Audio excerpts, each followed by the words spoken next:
Shalom saudara-saudari yang terkasih dalam nama Yesus Kristus. Hari ini saya akan membagikan sebuah renungan tentang kita sebagai pendatang yang saya ambil dari surat pertama Rasul Petrus bab 2 ayat 11 sampai ayat 17. Saudara-saudari, kita sudah tahu bahwa kota Medan adalah salah satu kota terbesar di Indonesia, yaitu urutan ketiga. Dengan demikian, banyak orang yang merantau ke kota Medan dan banyak orang sebagai pendatang di kota Medan. Mungkin di antara kita juga banyak sebagai pendatang atau perantau di Medan ini.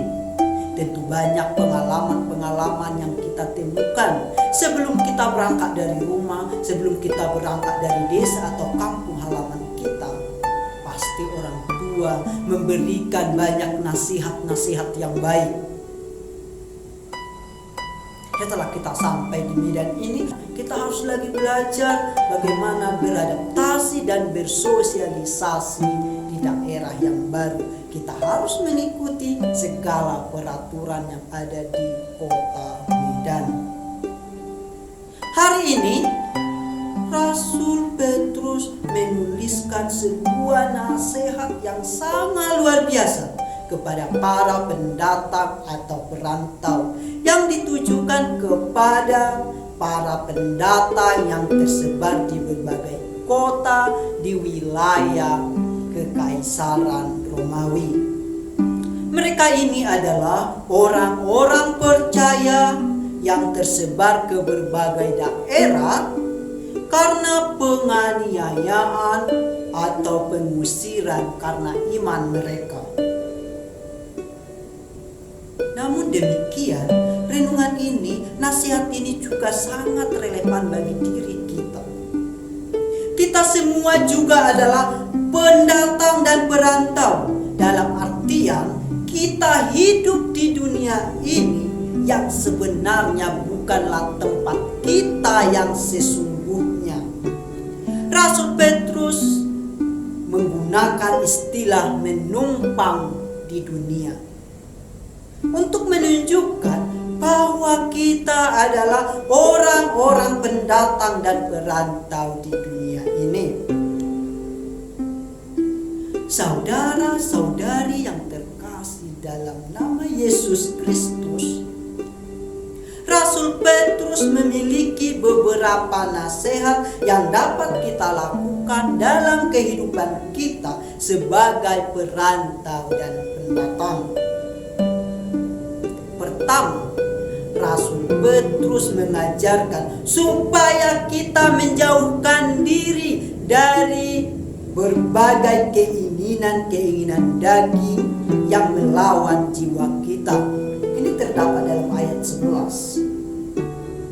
Rasul Petrus mengingatkan bahwa dalam kehidupan kita ada sesuatu perjuangan dan perlawanan yang nyata antara keinginan daging dan keinginan jiwa. Ini adalah terjadi dalam diri orang percaya. Karena orang di luar Kristus adalah orang-orang yang masih hidup di dalam keinginan daging. Dan mereka akan memiliki kecenderungan untuk mengikuti keinginan daging mereka. Namun orang-orang percaya memiliki kuasa mengubah jiwa mereka menjadi jiwa yang diingini oleh Tuhan.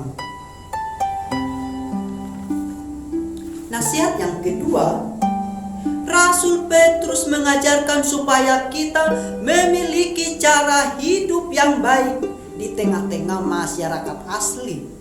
Ini terdapat dalam ayat 12a.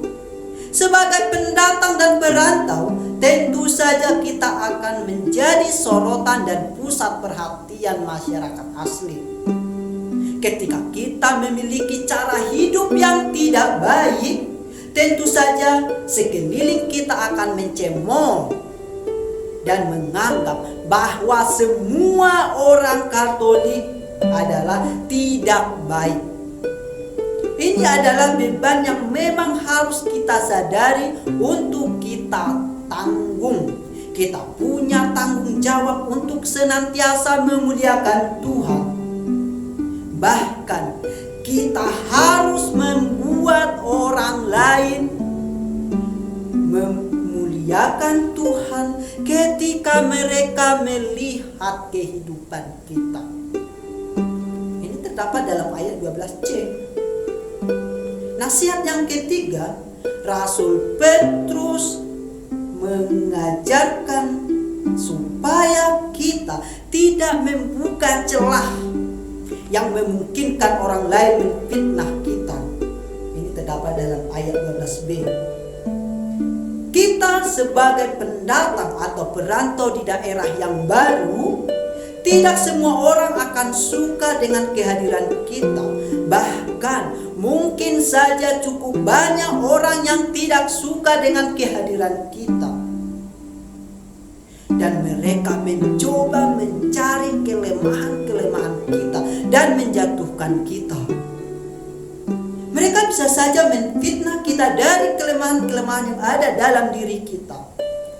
Maka kita harus menjaga diri kita agar tidak ada kelemahan-kelemahan yang bisa dimanfaatkan oleh lawan-lawan kita.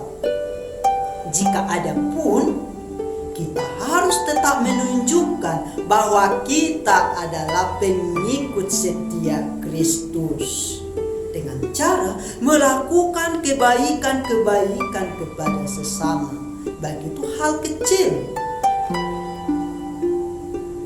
Itulah beberapa nasihat yang disampaikan oleh Rasul Petrus untuk kita hari ini.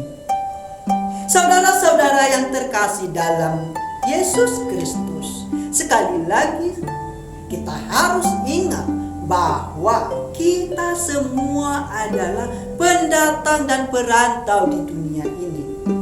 Dunia ini bukanlah rumah kita, tetapi rumah kita adalah di surga nanti.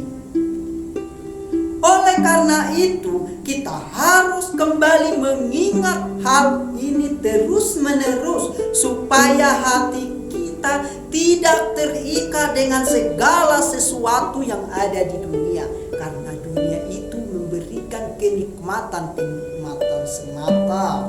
Tetapi kita senantiasa memandang ke atas dan mengarahkan hati kita ke surga yang mulia, serta mengumpulkan harta surgawi. Saudara-saudara yang terkasih dalam Kristus, marilah kita menghormati dan mengasihi semua sesama, mencintai dan menyayangi saudara-saudara kita, apalagi saudara seiman, dan kita takut akan Allah. Dengan demikian, maka terciptalah keluarga Katolik sejahtera seturut kitab suci. Amin.